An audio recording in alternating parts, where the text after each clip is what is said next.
What's going on, everybody? RJ Ochoa here from SB Nation's bloggingtheboys.com. Hope all is well wherever you are. We hope you're happy, safe, healthy, and that you're excited because the 2022 NFL Draft is officially happening this week. We are very excited here at Blogging the Boys. We have tons of 2022 NFL Draft coverage coming your way here on the Blogging the Boys YouTube channel, where we are live right now. It is 5 o'clock on a Tuesday afternoon. We're live every single Tuesday for our BTB Roundtables. You can, of course, watch it after the fact on our channel or listen to it on the Blogging the Boys podcast network. And now you can watch it on our Twitch channel. So what is up to Twitch? We hope you're well. We're sorry that we are late arrivals here, but we will be on Twitch on Thursday, Friday, and Saturday throughout our draft coverage as well. We'll also be on the Book of Faces because who isn't on the Book of Faces these days? Joining me tonight for our roundtable is, of course, Tony Catalina in the top right corner. You see him at bloggingtheboys.com. You hear him on the Blogging the Boys podcast network on Mondays on 1st and 10. Down the bottom left quadrant, the southwest corner of our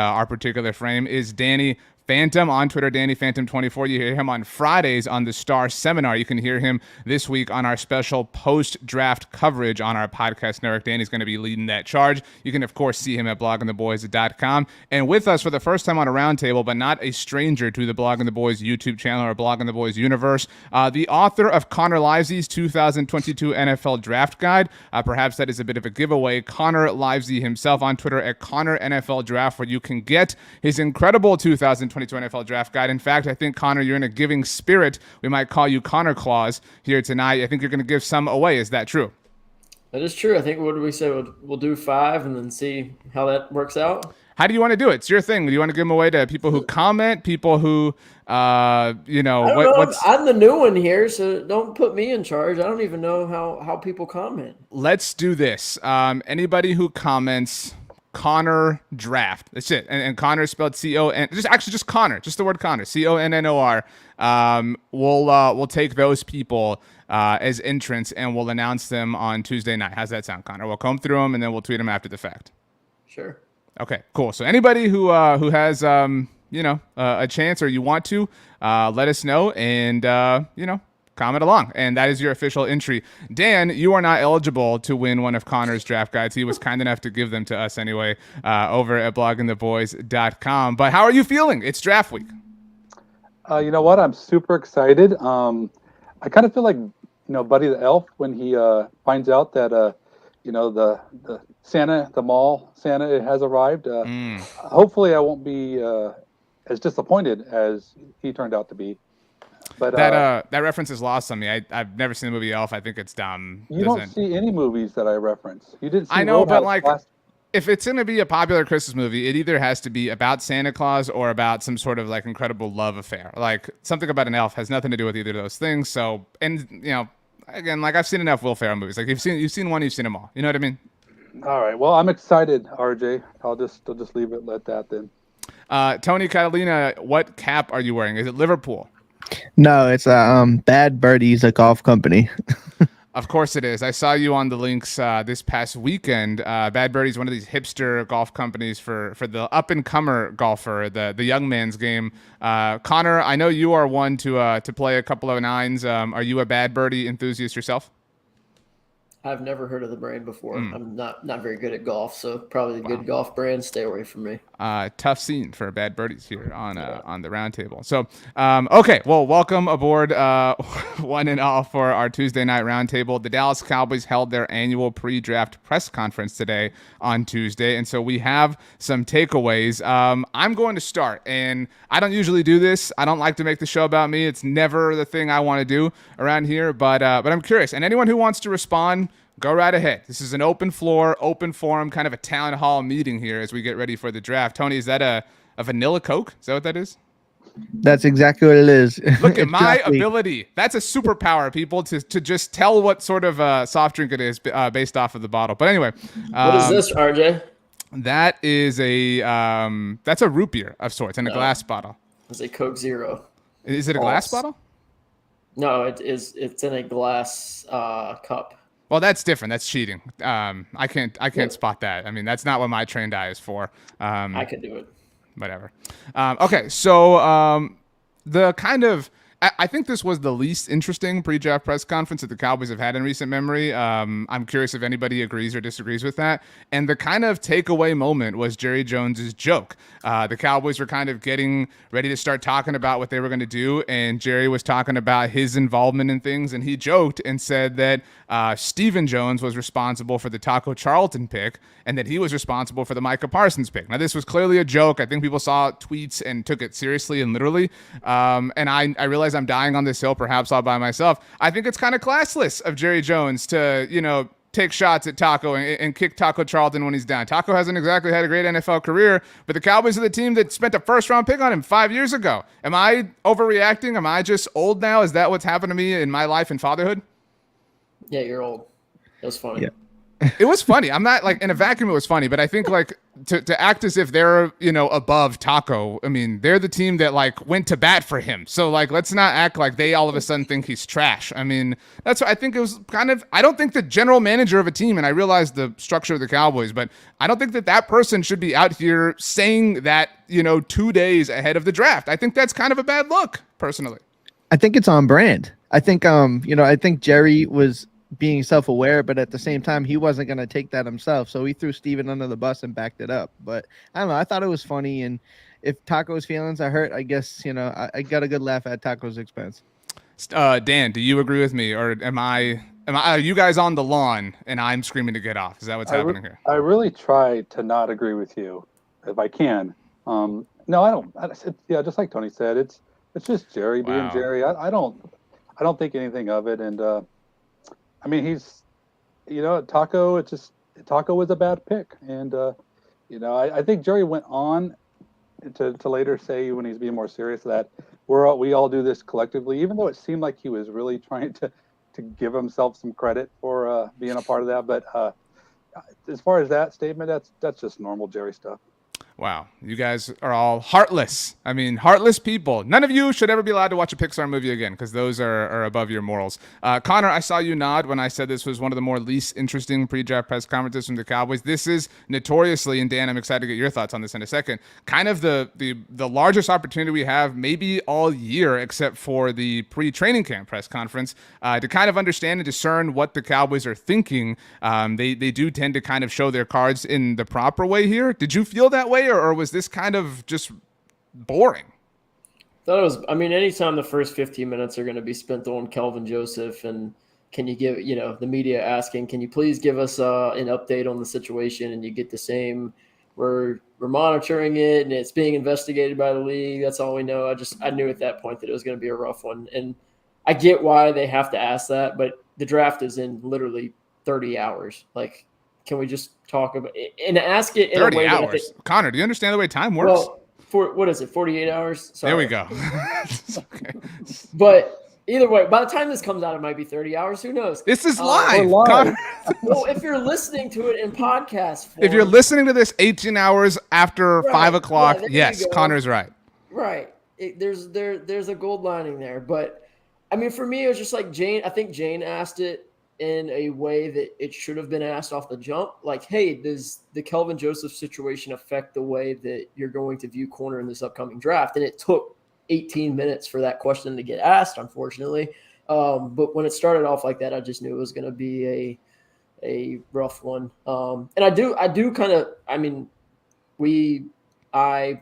we kill Stephen Jones a lot, but I do like the way that he talked in the press conference, because I think that he said a lot of the things that I think you wanted to hear, like, hey, we want to draft the best player available for the most part, unless those players are closely graded and we have a big position of need at, let's just say, left guard, which I think is the right way to do it. Like, if you have a guy with a 9.3 grade and you have a guy with a 9.28 grade and one of them's a left guard and one of them's a safety, well, then we're going to take the left guard because they're very closely graded, and that position of need at left guard is much greater than the position of need at safety. So I think it's good to kind of hear him say things like that, because we've seen him maybe take a chance on guys that they shouldn't have, as we talked about with Tacos and stuff like that, because it was just a position of need. But I did like a lot of what was said, even though some of it was boring and kind of not exciting. Dan, you were maybe a little bit more excited than the rest of us for this because, again, this does provide an opportunity to sort of see, within the walls of the Star in Frisco. Were you satisfied, or were you left kind of hanging? Well, I think I kind of built myself up too much. Built this up too much in my mind because this is the one presser that I look forward to every year because they don't tell us everything, but they'll give us little hints. And if you can translate Jerry speak, there's some information in this presser. This one, there wasn't, and I'm trying to figure out if it's something they've done or if it's the fact that we're just really kind of have our minds wrapped around what's going to happen anyway, to where there's really nothing new being revealed. I thought that they'd said a lot of important things, but it was just stuff kind of that we already knew. And I will say that I want to give them credit because typically they will leak things. They will let things out. And I think they did a very good job of kind of just keeping themselves quiet. And, they wouldn't talk about any particular players. Of course, that's normal, but they just, I think, I don't want to say that maybe Jerry's grown up a little bit in that sense, but he offered us very little as far as, tea leaves to, be able to read. So, Tony, I don't think it's an exaggeration or hyperbolic to say that we're about to hit the most important 3 days of the offseason for the Dallas Cowboys. In fact, you can make an argument these are about to be the most important 3 days for this team in the last 5 years. These are maybe the most important 3 days in Mike McCarthy's career, or at least as the future of his career sort of is related to. Did you get the sense that they feel that pressure? Did you get the sense that they're just kind of unaware of it, oblivious to it, or are they the duck, kind of pedaling under the water that we can't see with everything super cool up top? The way they handle business and the way they talk to the media, they've kind of put this bullseye in their back because the way they operate in free agency and not being really involved in anybody in the early rounds or even the second or third round this year, the draft is what they come to say that they make their bread and butter. So yeah, I think they would agree wholeheartedly that what they do in the next 3 days really does mold the future of this team. And you can say that every year. And I think every team can really say that, but this is a team that really, depends on Will McClay and that scouting staff that, put together these draft boards. So yeah, I mean, I think this will go a long way because we haven't really seen them add anybody, and this will be the, whether it's 9 picks, 11 picks, or whatever the case may be. They got a lot to do this week, and it's important for this team. Connor, Peter Hunt says, if we have a bad draft, we're screwed. So sort of, the obvious here. But really, yeah, but that is true for any NFL team, right? But to Tony's point, and to kind of all of our points over this offseason, they have kind of magnified that pressure, right? Stephen Jones said today they have about 14 to 16 first-round grades on players. Some simple math will tell you the Cowboys picked 24th overall, so they're, by their own estimations, likely not going to get a player with a true first-round grade. That, isn't necessarily like the worst thing in the world, but if this is your year where you're going to only rely on this particular pathway of incoming and an influx of talent, this maybe was not the proper bed to lie in. You know what I mean? Yeah, and I mean, I know a lot of people were freaking out about that comment and telling that was one thing that I saw people freaking out about. It was what do you mean there's only 14 to 16 grades? So, that was their fault. And it's no, we kind of knew this going in, that it was a weaker draft. How many do you have in the 2022 Connor Livesay NFL draft guide? 20 wow, 21. You were way too generous, dude. You belong in the movie Elf, but go ahead. First round grades? You have that many? Yeah. Wow. Yep, none of them are quarterback. I mean, again, I like the interior offense. Both interior offensive linemen, Kenyon Green and Zion Johnson, both have first round grades. There's a ton of edge rushers who have first round grades on the tackles. I mean, receivers, tackles, a couple corners. So it was really just 3 position groups that really made it up. For me, and then the interior offensive lineman. So offensive line and then edge, and then the corners and receivers are really it. So those 3 or 4 positions. No running backs, no tight ends, no quarterbacks, no safeties. I don't think I had a safety. Hamilton. Outside of Hamilton. So just an interesting kind of class that's really loaded, like we've talked about at defensive end. It's loaded at offensive line, interior, and tackle up front. And then there's top end corners that they fall off after the top tier, but there's 3 or 4 or 5 guys that kind of in that first round range. But like I said, I mean, you'll have a couple quarterbacks go who aren't going to be first round graded players on a lot of teams' board. You might have a running back sneak into the back end of the first round at a Buffalo or something like that people won't have graded in the top, first round. And then you'll have players at, Trevor Pennings and guys like that who won't be first round graded players on everybody's board who will get drafted. So while they only have 14 to 16 first round grades, if you have 16 first round grades, you're picking at 24. Let's just say 2 quarterbacks go before you. Well, that pushes it to, you're at 18 with first round grades still available. Some of those linebackers could go. Some of the bad tackles could go. So there's still a chance that you could be at 24 and still have a first round graded player there. Which is even if we're generous with the math of it all, Dan, and we push, call it the 23rd, 24th, again, in a general sense, consensus ranked players down to the Cowboys. And the bet has been made. We're all lying in it. I mean, there's no getting out of this situation. We can't undo the inactivity of free agency. But the Cowboys did kind of touch on that, sort of defended their philosophy. They talked about Randy Gregory a little bit, and Jerry Jones insists that the Cowboys are far better off having two. Two is better than one. That's a great Boys Like Girls song, in case anybody's unaware. But I mean, like, we've reached this point, and so maybe it is just a matter of like now we're here, and so it's more frustrating in that sense. But do you feel like the totality of the offseason to this point, Dan, again with such an important sequence of days lurking, has been the right course of action for this team?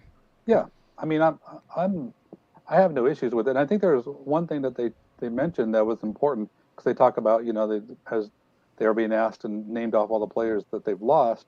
But they defended themselves by reminding them that we got some year 2 players that are going to develop. And so these are going to be net gains for the Cowboys. So they don't, I mean, while their draft capital isn't fantastic, in years past, they don't have to solve all the problems in this draft. This draft, if they mess up this draft, they're not screwed. They may be screwed in 2024, but there are other things that are going on that are going to influence this. So I'm not worried at all. I think they got the right approach. I like building through the draft, and I think that one thing that's made me feel really good as far as this 2-for-1 thing, and the one biggest takeaway I got from this presser is the Cowboys are not going to be surrendering picks. I don't think, like if Connor mentioned, like maybe if one of those guys, one of their first round grades makes it, they take them. But I cannot see any scenario where they're surrendering their draft capital. I think they may try to gain extra. They love a lot of players. They talked about the rounds 3 through 5. So, I mean, the Cowboys have a plan. It doesn't have to be solve the world's problems type of things in this draft, but I think they got a real good feel for this. See, Tony, Connor, go ahead. Well, I was going to say, I'm not saying I disagree, but I actually think. No, disagree. Fight. We want blood. I think that the way they talk today, that they are interested in trading up. And to be clear, because there was some confusion with Jerry's verbiage a few weeks ago, right. Dan, I know you wrote about this. Connor, you mean trade higher in the draft, trade closer to the first overall pick, just to be very clear. Right, trading up towards 1.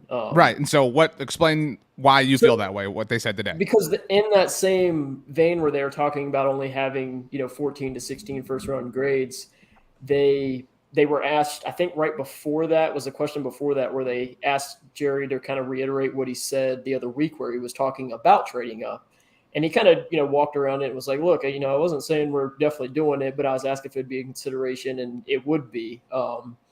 And I think that where you look at the players they brought in on their visit list, with guys like Charles Cross, with guys like Drake London, Garrett Wilson, Chris Olave, like the guys they brought in on their visit list, I don't think are going to be there at 24. I don't think, other than Zion Johnson, Kenyon Green, but like some of those tackles and those receivers, I think the receivers, other than Treylon Burks, could all be probably gone. So I wonder if they brought those guys in to feel like, okay, if one of those guys is there at 20, do we feel good enough about them to move up? Just so looking at the visit list and then hearing them kind of talk over the last couple of weeks, I kind of came away with, man, maybe they are more interested in moving up for one of those last first round grades, especially if it's going to cost less this year than it normally does, rather than sitting and settling. I mean, that's just, like I said, I don't think it's a bad idea or a good idea or anything like that. I'm kind of indifferent about it, but I do think it's something that they've kind of talked about more so this year than previous ones. They're open to it. So Right. let's say the move is 20. Let's live in that world. Say it's Pittsburgh at 20. Dallas wants to move up. They're prepared to give up 88 overall. Who's worth that? Who are you okay with it? I mean, because people are going to hear from all of us throughout the entire weekend. You'll hear from Danny Phantom and Connor Livesay and Tony Catalina. They'll be here throughout all our draft coverage. Our live shows will be live throughout the entire draft. Dan, you're saying Charles Cross. That's who it's worth for you. And he won't make it. And I don't even know why. I don't really entertain. Well, these are your words. You're arguing with yourself I'm just saying, who was worth anybody else? I'm waiting. I mean, I'm waiting for Olave. I'm waiting for one of the guards. I'm not trading up for any of the. It has to be a blue chipper. Again, I don't want to talk out of turn. I know, Tony, you're probably waiting to chime in, but I mean, again, like we do got to preface it by saying, like, our opinion doesn't matter in this. You know, like for us, if it does. Like we run the whole world, just to be clear. Right. But like, if they got Zion Johnson as a first round grade and Kenyon Green's a mid second round grade, and they're like, oh crap, Arizona could take Zion Johnson at 23 right in front of us. Let's move up to 20, give up 88 or 129 to secure that guy. Like, that could be a situation where I think if the wide receivers go and then it's Traylon Burks as the last first round grade and their next guy isn't, until a mid second, that's where I think they could get aggressive. If it's that, like, we want to get our guy at that position of need, whether it's wide receiver or left guard, which I think is kind of what they were kind of mentioning today, is it's like, hey, we only got 16 first round grades. If we get to a spot where we're 4 or 5 picks away and, we feel like we need to go up and get our guy, we're going to be aggressive in doing it. Tony, to that point, and to Connor's point about, like, our thoughts, our opinions, different analysis don't matter ultimately. It's all about the way they feel, who are their top 14, 16 players in that sense. So if again, being super literal here, if their 16th player is hovering there, has fallen to 20 because the quarterbacks have pushed him, et cetera, do you fault them? If Friday or Thursday night when they're doing their post first round press conference and they're saying, hey, look, this was our guy. He was falling. We told you on Tuesday we had so many first round grades. This was one. And we can all sit here and we can say, like, they're not going to trade up because they're not a player away, because that's our estimation of the team in its current construction. Again, to Connor's point, it's not how we feel. But if they pull the trigger because they feel that way, can you fault them for it? I can't. And I think Connor kind of hit it on the head of what I was thinking. I don't see them being super aggressive, but if they're sitting there and somebody they value is at 20 and they can move 3-4 spots up to get them at 20 or 21, I'd be willing to make that move if it's somebody that they value, if they invested in, maybe a guy they brought in the top 30 visit. I wouldn't fault them for doing that. I mean, what are you going to do? Like, if you, like Connor said, if you got 16 first round grades, and that guy is as close as you ever thought he was going to be, you didn't really think you'd get to that point. We've been asking them to be aggressive, so to speak, and I think that'd be an aggressive move to get a guy that they want. Yeah, and I think we could sit here and be proud of that. It's a weird way to put it, I realize. 2 things before we get back to the subject matter. Moinka says, Mark with the Go Green. Moinka, that's Dan. Dan, is that an environmental sign that you have, the Go Green, or is that like a team that you support? That's who the Cowboys are going to select in the first. Oh, so this is Kenyon Green. Okay, all right. My prediction. I thought it was an Eagles sign. Well, and Moinka notes that I'm wearing an Eagles shirt. I am. This is the band, the Eagles. Incidentally, my dad got me this shirt. He saw them at AT&T Stadium of all places.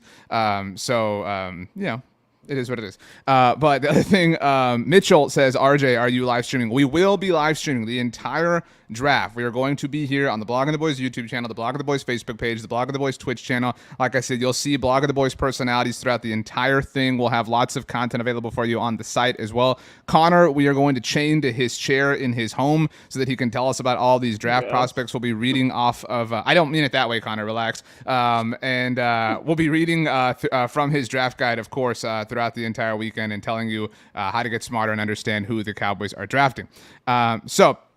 Connor, on the subject of kind of deciphering between players, Dan has a sign in the name of Kenyon Green, who I support from an alma mater perspective. But Johnny Boy RN says, I am on board that Zion is the better choice, but I'm not sure that I trade away capital away when Kenyon is still available. At that point, I would trade back and gain a pick. Your thoughts? If they're both on the board, it's 24 overall.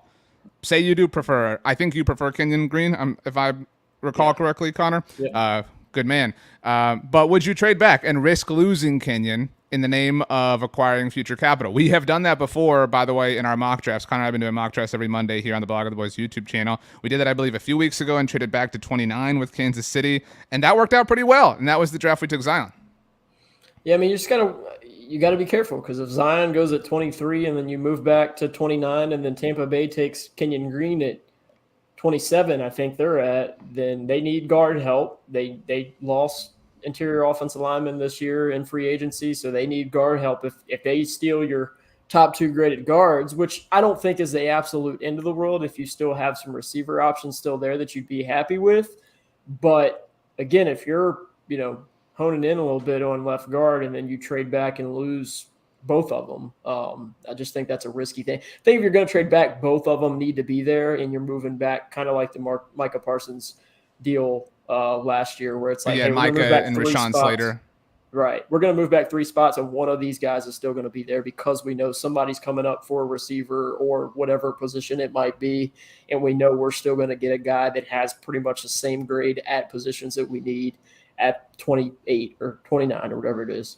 Dan, in that sense, who else do you want hanging out on the board? If the Cowboys are on the clock, it's 24 overall. The dream scenario is both guards are left, Traylon Burks is left, and Chris Olave is left. I think, and George Karlaftis is left. I think if I'm crafting a fever dream, that's the scenario that I am very, very comfortable moving back. Is your nirvana a little bit different than mine? Well, I think Steven mentioned too that it's going to take about a handful of guys to be available for them to do that, for them to consider that.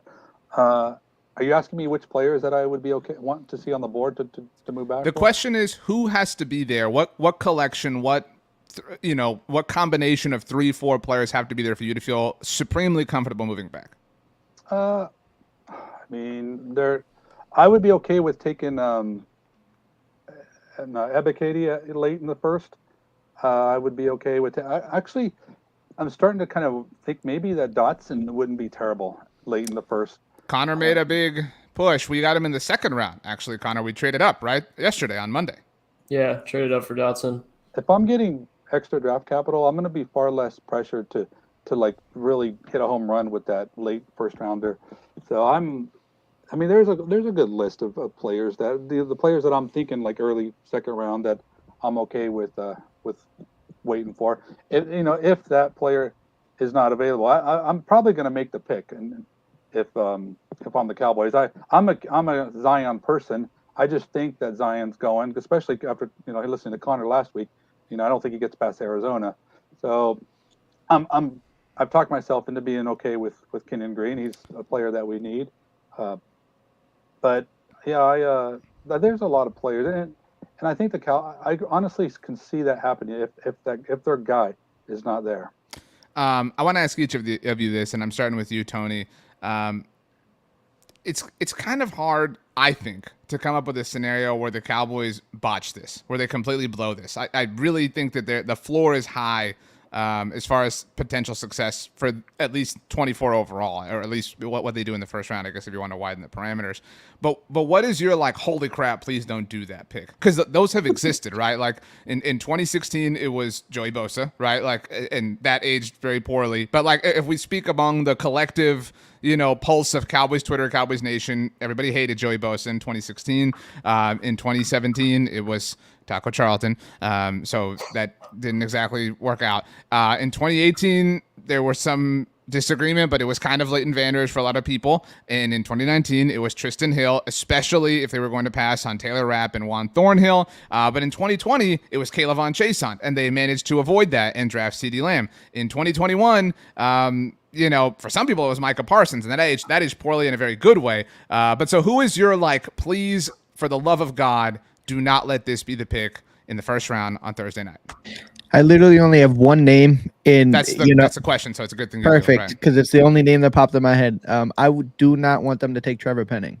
I don't know if he'll be there. I don't know he may go early, and that may make me feel better about it. But if he's sitting there and there's flirtation with that pick, I do not want that. I would almost rather any other pick than that position. I don't think they'll take it because he's a small school guy. That's not even really the MO, So for me, Trevor Penning is the only name I could think of that I really wouldn't be on board with. Connor, the rules here on the roundtable is we can't repeat answers, so Trevor Penning is not an eligible one for you. That being said, who was the one? My favorite meme that you tweet is the SpongeBob falling one. Who calls that into action for you? I think the only one that would be worse than Trevor Penning for me would be Tyler Smith, the Tulsa tackle guard. I'd fall from the top of my roof, flat on my face. Well, we would be live, so that would be unfortunate. All right, Dan, I know it's tough since two choices are off the board. I'm not going to participate in this question because now it's really difficult, but it's up to you, Dan. Yeah, Tyler Smith would have been my answer. I actually have no issues with. I would be okay with Trevor Penning. I like Trevor Penning. But so I'm going to go with Daxton Hill, I guess, would be my I wish they wouldn't have done that pick. Okay, then Dan, the question for you, since it was a tougher spot to be in this third spot, do you agree that the floor is somewhat high, that it's kind of difficult to see a fork in the road where they really are going to choose the wrong thing? Well, I don't want to jinx it, but yeah, I think so. I have a tough time seeing how they can screw this up.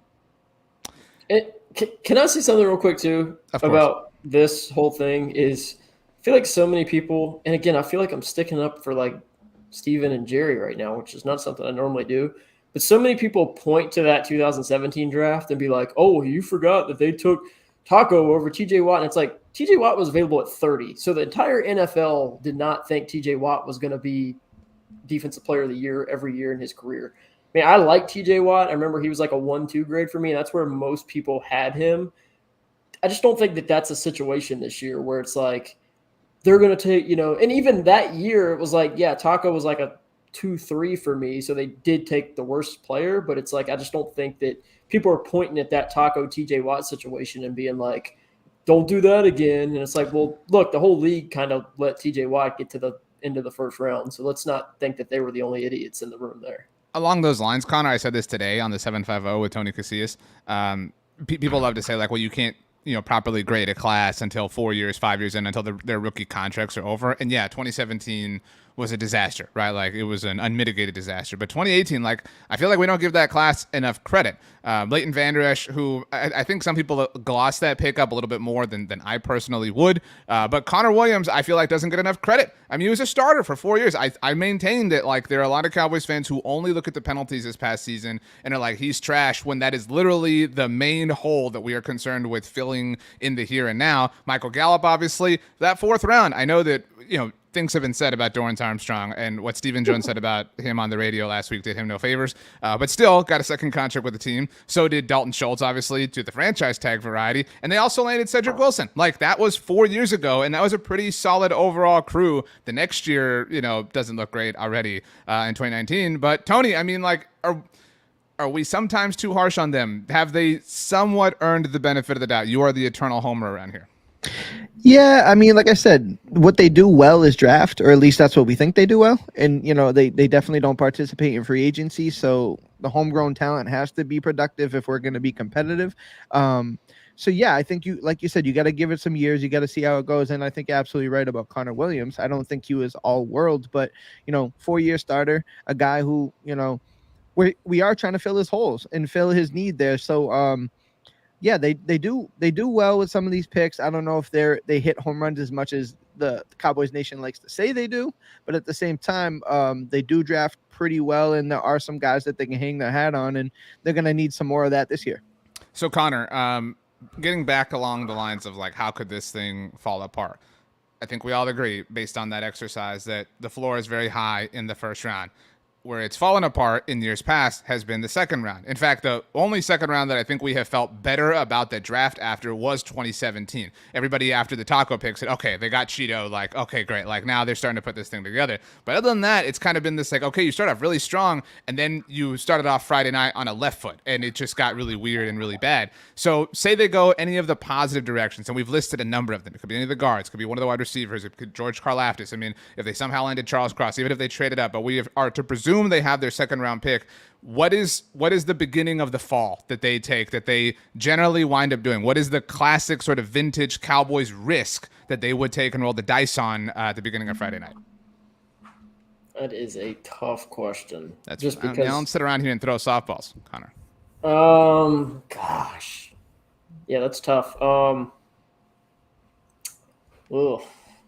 Like because that's and Jerry even mentioned that today because he was asked about he actually offered himself that he takes less risks now, and he said, you know, when he was asked about the kinds of risks he takes, he said, well, the second round, and we all kill them for that every year. It's right. It's like, why are you buying lottery tickets with your second round pick? That should be a premium investment, and we've seen it hit. Trayvon Diggs, obviously 2 years ago.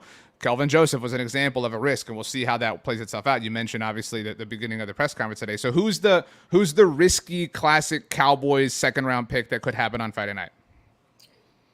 Sam Williams, even though I like the football player. Said I believe Blue 365 just said. Yeah, I mean, I like Sam Williams on the field. I think that what he showed in his last year at Ole Miss and what he showed at the Combine and what his tape shows, you go, this dude could be a 8 to 10 sack, a year player if he puts it together. But he's got multiple. I know people don't really know the depth of the off the field issues, but it goes back to high school. He went to junior college because of stuff that happened in high school. So it's not just the, sexual assault stuff that was cleared. So he's got more than just that. I think that's an issue. But I mean, it seems like he's matured a lot. I mean, he's got a kid now. He seems to be maturing, on and off the field. But that would probably be the one for me where it's just like, all right, you took a off the field, red flag guy last year in Kelvin Joseph, and then you kind of do the same thing again this year. And I mean, even though if you had zero off the field issues, I would be fine with Sam Williams at 56, but with the off the field issues involved, it's just kind of tough to add that up, especially needing, say they go Kenyon Green in the first round, like passing up on a receiver or passing up on, possibly the best tight end in the class or one of those, another position.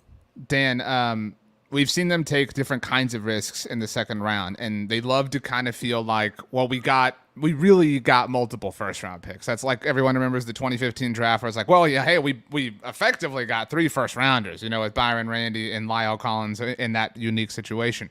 So when you look at injury, there's a certain pass rusher out of Michigan who could be an option. There's a certain wide receiver out of Alabama that was suggested by Kevin in the comment section. John Which Mechie. one?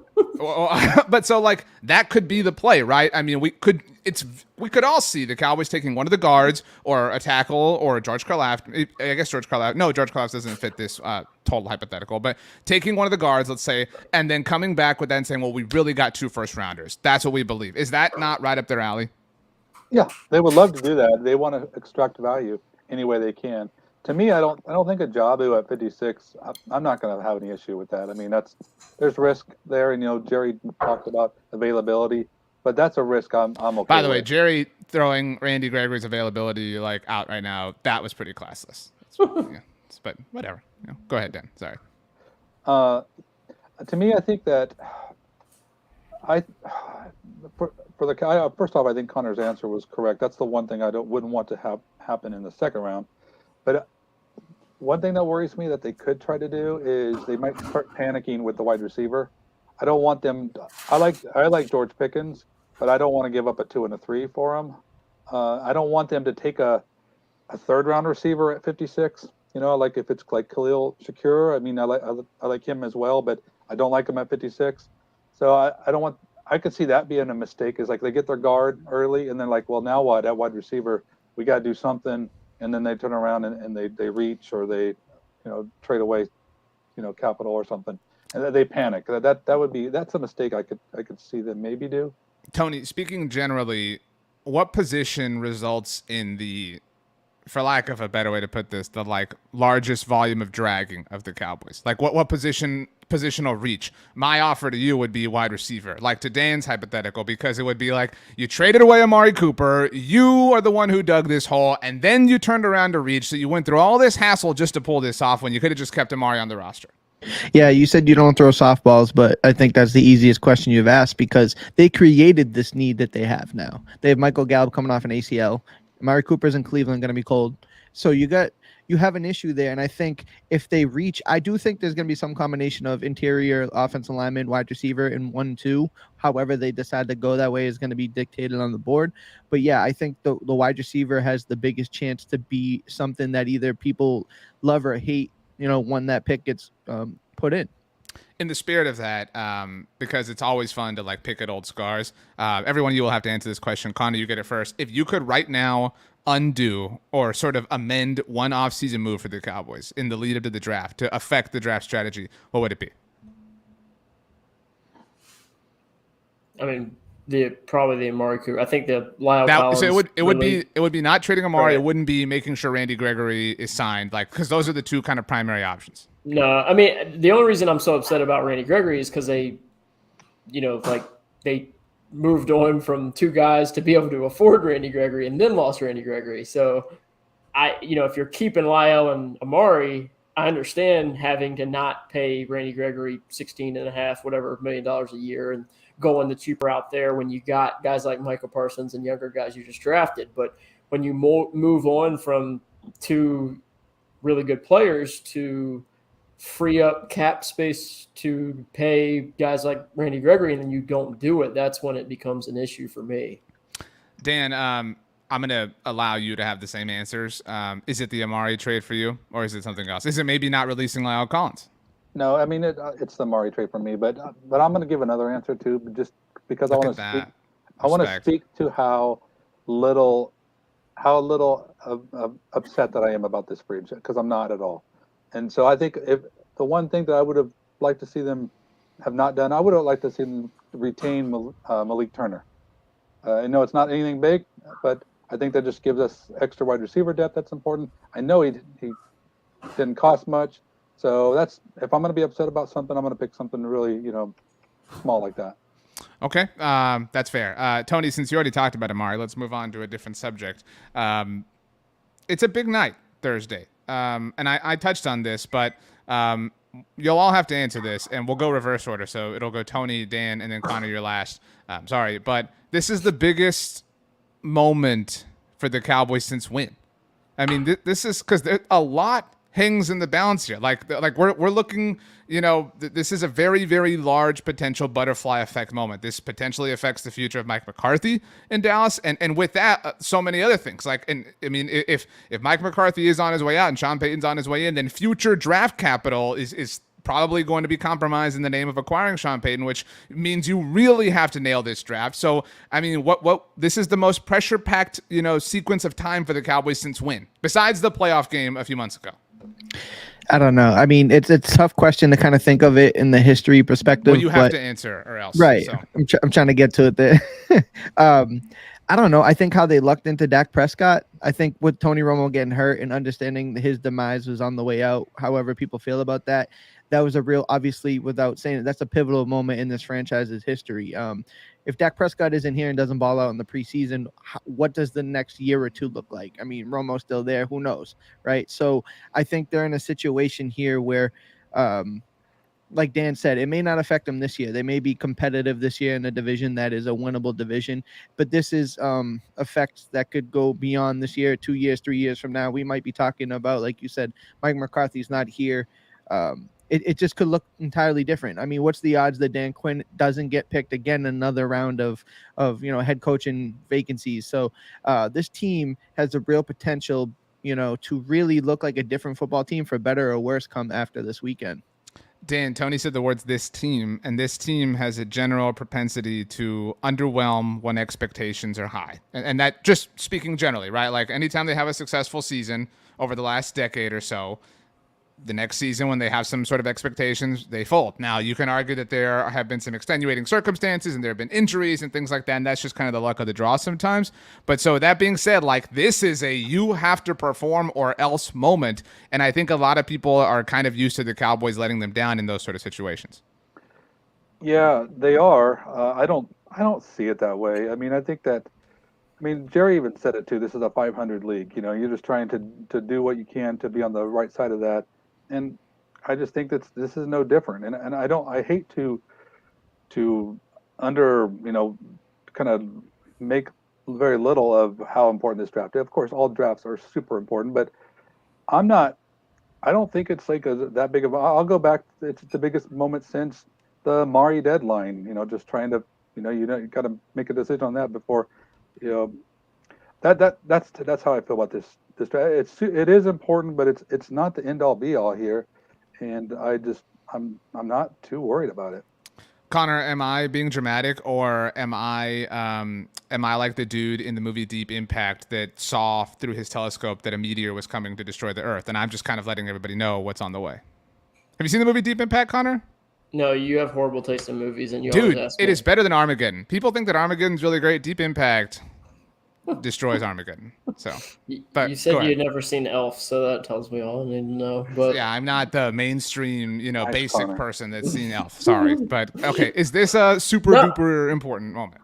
I mean, yeah, I get Danny's point of view on it, where it's like, hey, they can figure it out other ways. It's not like it's make or break. I get it, but I mean, it's just like they don't have a left guard or a healthy receiver capable of playing those wide receiver 2 snaps. They don't really have a capable second tight end. They don't have a ton of proven depth at offensive tackle, with an offensive tackle that often gets hurt.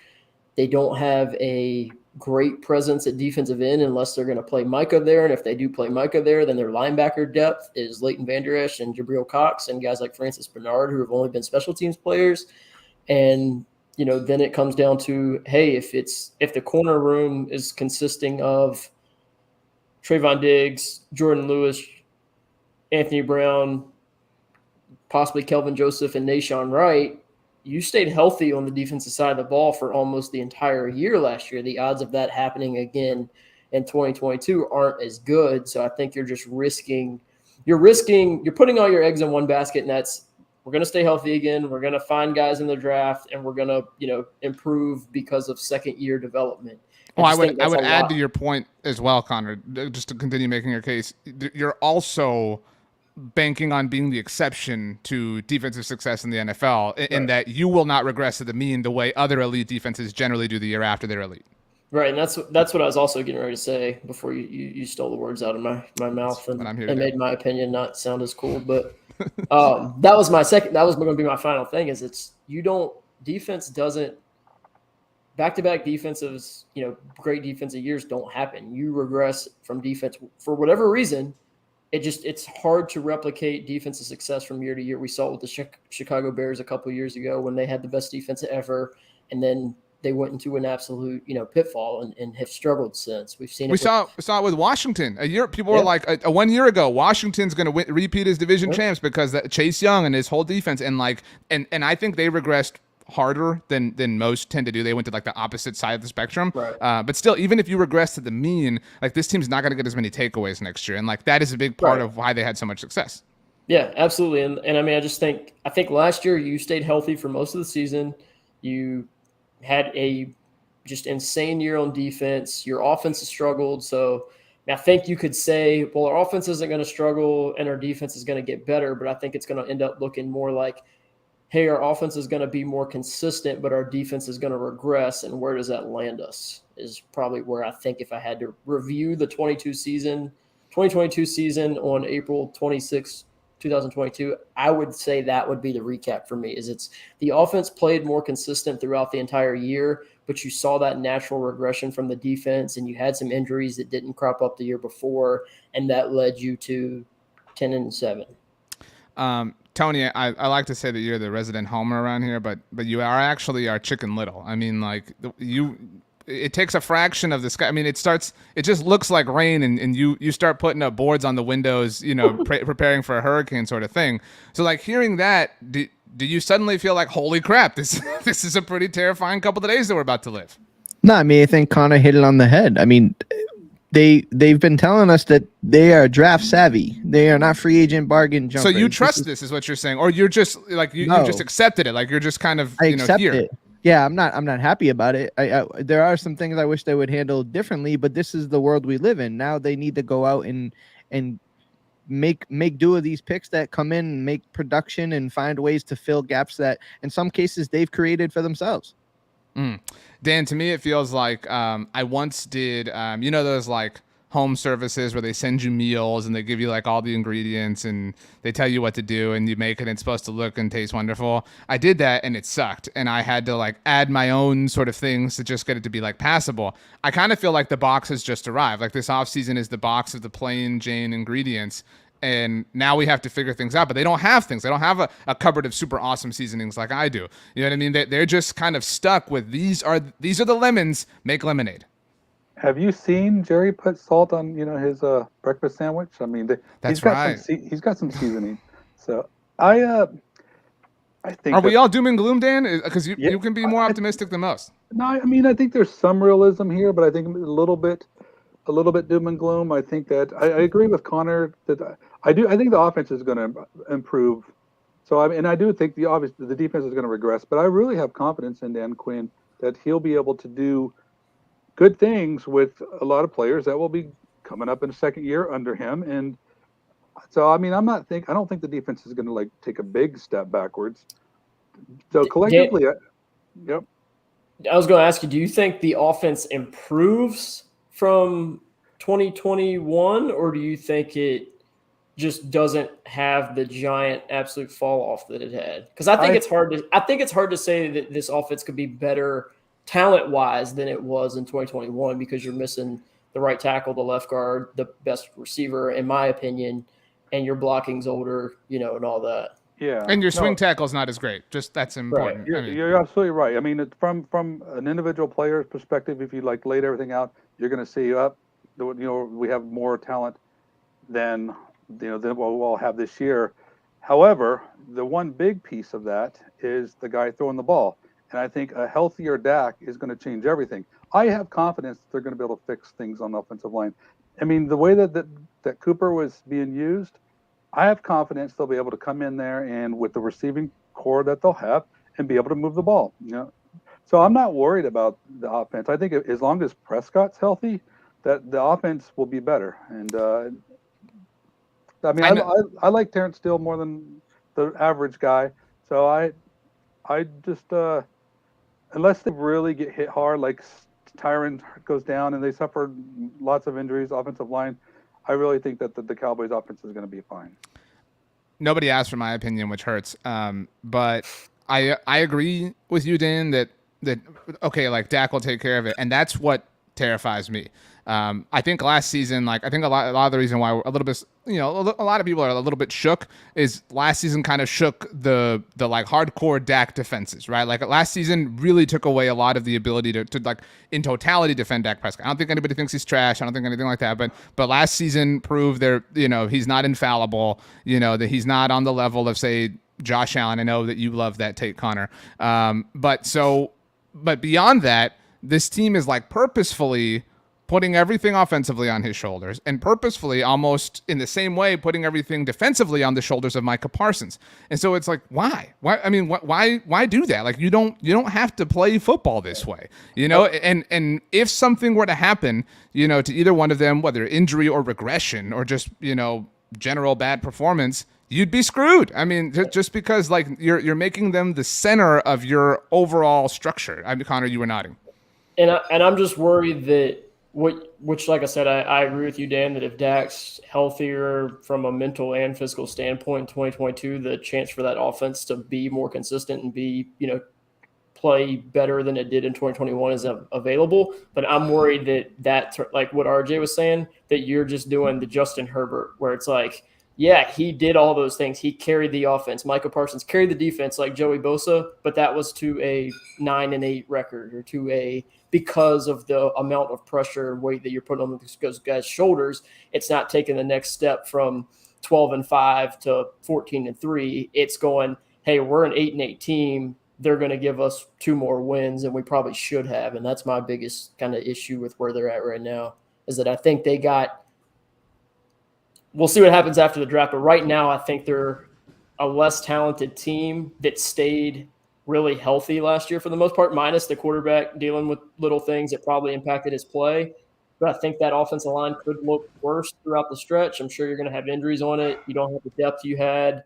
So my issue is does this team get 3 or 4 wins worse because of what they lost, and that the pressure on Dak, the health of Dak, the pressure on Micah and him staying healthy could just lead them to still making the playoffs, possibly at 9-8 or 10-7, whatever it is, but not taking the next step that I think the fans and we want to see in going from a playoff contender to a Super Bowl contender.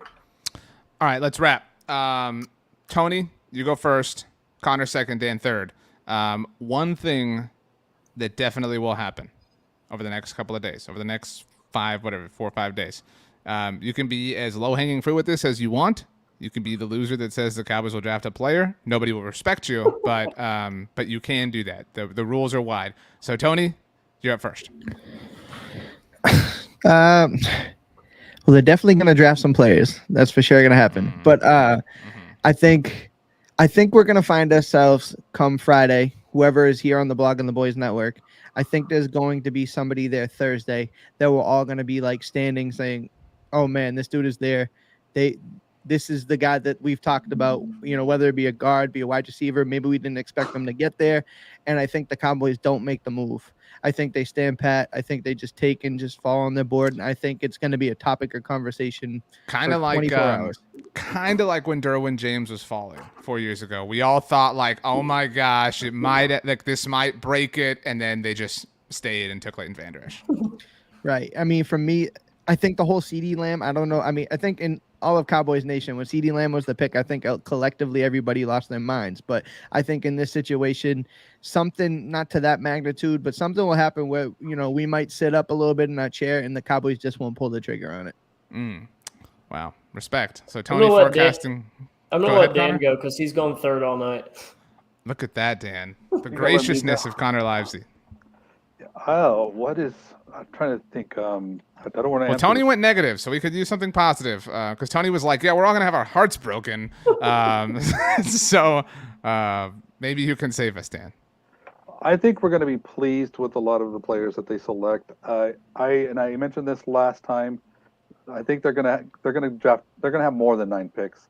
I think that the Cowboys love this draft, and I think we're going to see some movement to go after certain players and add some draft capital.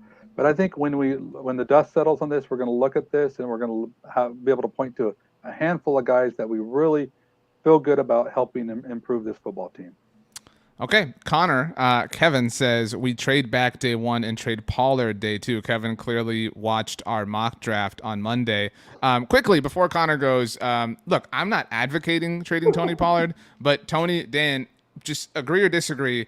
If you are going to do it, this Thursday, Friday is the time to do so because the Cowboys are probably not re-signing him next offseason. I mean, they can't pay a running back, right? They just cannot, given the events of the last few years. And so they probably are not going to use him the way that he should be used. If we are going to accept those seemingly inevitabilities, Tony, is there not a legitimate argument to trading away Tony Pollard, cashing in now for resources to use in this draft? If that's their mindset, I think it should and I'm not saying it's a good mindset, but it's a believable one that it's theirs. Yeah, I mean, I think it's in the opposite. If they preside to the fact they're not going to keep him, they might just drive him to the ground this year. You might be getting all these Deebo Samuel type packages and getting he's going to touch the ball more than he ever did because after this year he ain't their problem. Precious that you think that, Tony, but would you be fine with it if they traded him again? If they were like, we're gonna it's the Zeke show, feed Zeke. No, I like Tony Pollard. I think he can help this team. I'm not in the business of this team giving away more playmakers. So I think that keeping him on this roster is definitely something they should look into doing. Dan. Yeah. So, and I listened to you guys, and I think and you had the right answer too. And the answer is depends. It depends on what you can get. I think that the important thing to remember is that there may be compensatory value coming from him. So in 2024, right? The Cowboys themselves may get. So you have to, if you factor that in, do you want another year of Pollard, and then plus what you can get with that pick versus what you're likely to get in this draft? Now, I think there's a nice list of running backs, fresh 4-year rookie contract running backs available in like rounds 4 and 5, and I would love to see the Cowboys reload, and if they can, I mean that would be a good thing. But I'm not that value right there is I'd rather have Pollard. So it would really take someone to overvalue Pollard to make a deal to the Cowboys for me to be okay with that. So I'm with Tony. No, I'm keeping Pollard. Connor, basically everyone agrees with me. Nobody agrees with anything you said. Just the facts. So something that will happen over the course of the next 4 or 5 days. We will trade a pick or a player for player. We'll have another player trade throughout the draft where we bring in a Tavon Austin or something like that in the middle. So of the draft. Player for player trade you're talking about, the last one was not Tavon. They traded a 6th-round pick for Tavon, but the same day it was Ryan Switzer for Jihad Ward. That was the trade in question. Yeah, just so you're saying that's happening over the next few either days. Player for player or a pick for a player. They're gonna do a draft day trade where they trade a pick or a player for another player. I think that's a Robert Quinn. I know some trade has popped up with him, so maybe they try to go back to that because they had some success with it a couple years ago. But I mean, I think that if they pick at 24 and let's just say they go Kenyon Green, and then by the end of day 1, Sky Moore's gone, Traylon Burks is gone, maybe George Pickens goes, and they just go, yikes. I don't think we're going to have one of those guys there at 56. Maybe they still take a chance and they trade a 6th-round pick for pick your receiver. N'Keal Harry, something like that, right? Yeah. Right. So that would be my thing, is that I think that there's a new veteran that's added over the weekend via trade for player or pick for player. Very interesting. None of these. Well, Tony's was depressing. I liked Connor's. Dan, I think yours is logical too. Mine, again, nobody asked how rude of all of you. Friday morning is full of serious bargaining among Cowboys Nation, right? There's this was the plan. I think there are a lot of victory laps taken Friday morning is my prediction. A lot of people are like, you guys that said they were so stupid for not participating in free agency, look at them now. And there's people are saying this is the starting offense or starting offensive line if it's a guard they take or whatever, or the starting wide receiver core if they take Burks or Olave. And there's a lot of patting on the backs. There's a lot of metaphorical war room handshakes happening on Friday morning among Cowboys Nation. That's me. PFF puts out the tweet where it's like, who's stopping this Cowboys offense? Yeah, with the vertical shots of each guy. Yeah, exactly. And it's just James Washington and Semi Fehoko. Wow. That was pretty depressing. Okay, well, so you will see and hear all of these guys throughout the week here across the Blogging the Boys network. We will be streaming our draft coverage on the Blogging the Boys YouTube channel, on the Blogging the Boys Facebook page, on the Blogging the Boys Twitch channel. We will turn around and podcast our live draft discussions, and then we will have post-day podcast-only episodes that you can listen to on the Blogging the Boys podcast network. Those are available wherever you get your podcasts, Apple devices, Spotify, etc. You can follow these guys on Twitter. Connor's at Connor NFL Draft. Go get his draft guide. Only $5, the best $5 you will ever spend. Tony on Twitter at Tony_Catalina, the only person who insisted on an underscore in their name. That's dumb. Danny is on Twitter at Danny Phantom 24. You can read all of them at bloggingtheboys.com. Always, especially this week, though. And again, Connor's draft guide is a must-have, especially for this week. Anytime the Cowboys or whoever picks a player, you can pull it up, you can reference it, you can learn a little bit. I would say a little bit, but you can learn a lot about each particular draft prospect. And at the very end, Connor has links to every single draft draft prospects that he has interviewed. In fact, the YouTube and Twitch audience is not getting this, but if you're listening to this as a podcast, Connor, we are tacking on the Luke Tenuta interview that you did to this particular roundtable. Was he cool? Did he tell you he loved you? Yeah, he is cool. He's a giant man that plays offensive tackle, so he's going to be a day 3 pick, I think. I think he'll go in the 6th round more than likely, but either that or he'll be a 7th round or priority free agent. But a 6'9", 325-pound offensive tackle that is monster. You don't get one of those guys early. Maybe you get him and try to develop him into a swing tackle or a guy who's got some impressive traits. Right on. My last question before we leave, Dan, who's your MLB team? I know you're a Lakers guy, but who's your MLB team? Giants. Okay. So you San Francisco Giants guy. Tony, you're a Red Sox dude. Connor, you are a Yankees fan. I'm an Astros fan, and Johnny Boy RN says last word tonight, go Rangers. Maestros fell to them on Monday night. But Connor, how did it feel to have the Yankees letter exposed to see the frauds for who they really are? You mean the one that made the Astros look even worse, even though it was supposed to? So you're not handling it well. That's interesting. It's not a shock. I wouldn't expect anything less. Okay, Tony, we're about to leave. The last, I was going to say words belong to you. A few weeks ago, we had Tom make a random noise. Tony, your command is to make the most random sound that you possibly can, and then we leave. 3, 2, 1, go. Yeah.